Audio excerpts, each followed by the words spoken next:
My name is Brad Schabacker. I am a certified health coach. I've been helping people for over 7 years now, change their habits and change their life. I'm in my 8th year now. Okay. 8th year. So 7 years, 8th year. And I had 30 pounds that I was carrying around on me extra, that I knew I was, that wasn't helping me. And I've always been a person that's been active, had an active job, worked out, but the one thing that I never had under control was my eating habits.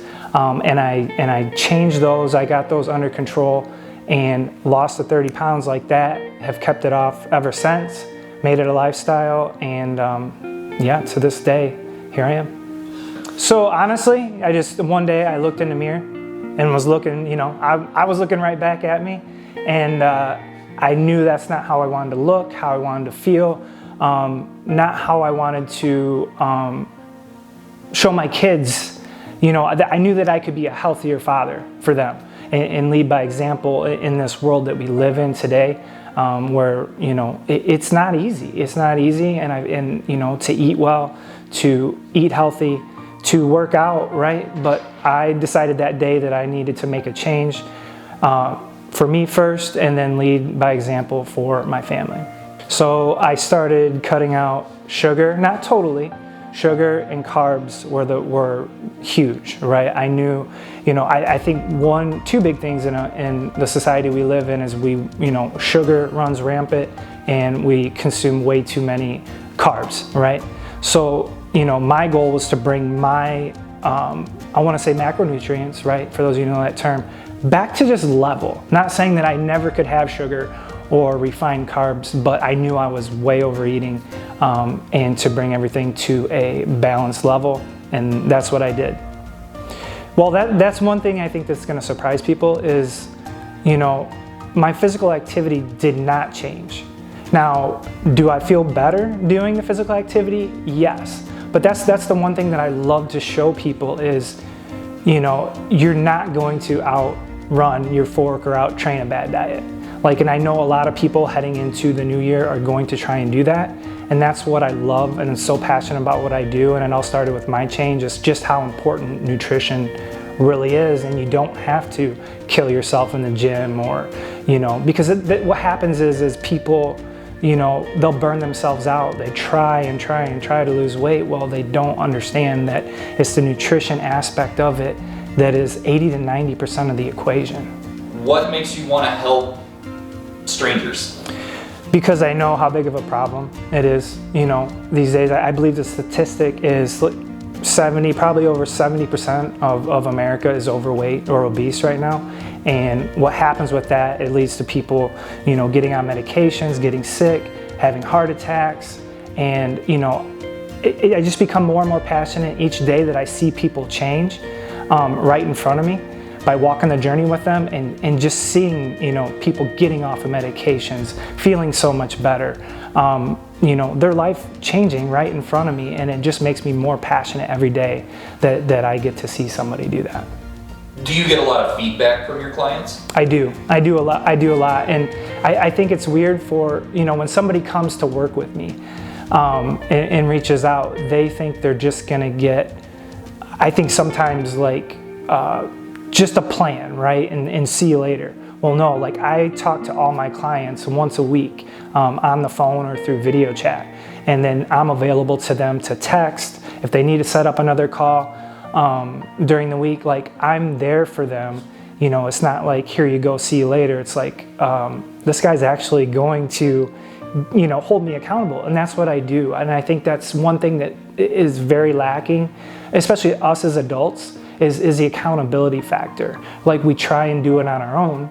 We try and lose weight on our own or get better in fitness on our own, and we just go about it with no accountability, nobody to report to or talk to about it, and I think that makes it that much easier to fall off. I ask everybody, what's your why? And that might sound cliche, but some people will tell me, I just want to feel better. I'd be like, no, let's go a little deeper than that. Okay, how about I want to be there for my family, right? Okay, that, you know what I'm saying? Why? You have to put why why you want to do it behind your change. Otherwise, what else is going to drive you? So why is huge. If I can have somebody and walk with them and talk with them, and even if they fail, talk to me and get them back up, that's the key right there. It's, the saying is, it's not how many times, you get knocked down, it's how many times you get back up. And I help people get back up and show them just how worth it is for getting back up. My best success story, honestly, and this hits home with me and just made me so much more passionate and even more drive to keep doing what I do, is my mother-in-law and father-in-law. Like, they were one of my initial clients, and they came to me, and to see them come on program, teach them the habits and get the weight off and feel so much better. And to this day, 7 years later, to be doing it on their own and maintaining their weight loss and thriving as a grandma and grandpa for our grandkids, and running around with them, that's huge. I think to really grasp that, a lot of people that come to me, they're not usually, but sometimes the first in their family or circle of friends to change. And they definitely want to change their habits, their eating and all that stuff, and lose weight.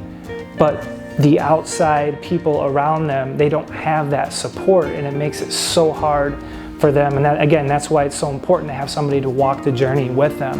And that's where I come in. But that outside pressure from people, from friends, from family, be like, well, you don't need to change, you're just fine the way you are. Well, yes, everybody's, here's what I like to say. Everybody's beautiful just the way they are. The difference is they're not healthy the way they are, right? So that makes it so hard for people with the outside pressures of, you don't need to change, I would say. Just tell me your thoughts on New Year's resolutions.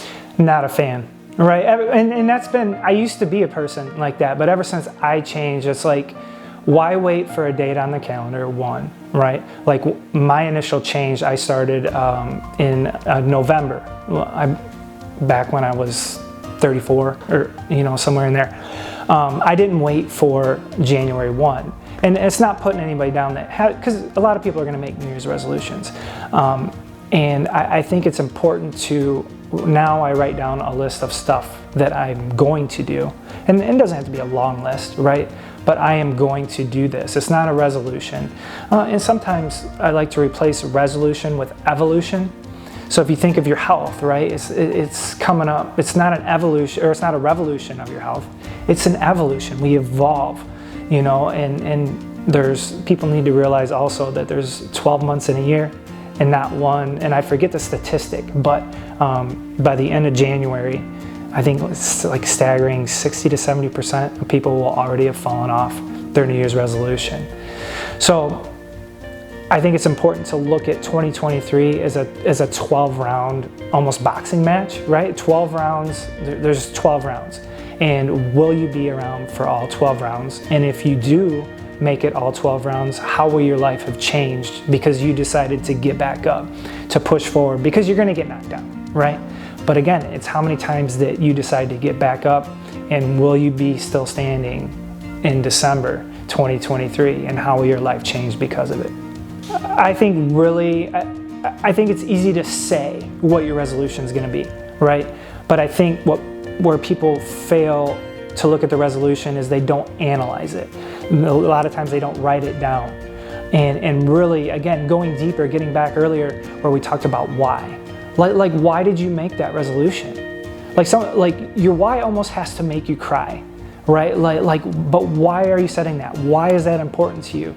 And revisit it multiple times during the year, and not just say it and be like, okay, here I go, and then never revisit it again. I think is very important to a resolution. What keeps you passionate about this? Because I know there's unfortunately never going to be any, a lack of people that need help in this area, right? And between that and honestly the changes, the conversations I have daily with my clients and how their life is improving, it besides my family, that gets me out of bed every day. Like, again, it's my passion, and I just become more passionate every day, seeing and being a part of those changes, because they're powerful. You know, I think from the outside looking in, people don't understand. Like, but if somebody could be a fly on the wall and hear some of the conversations that I have with my clients, you would definitely understand.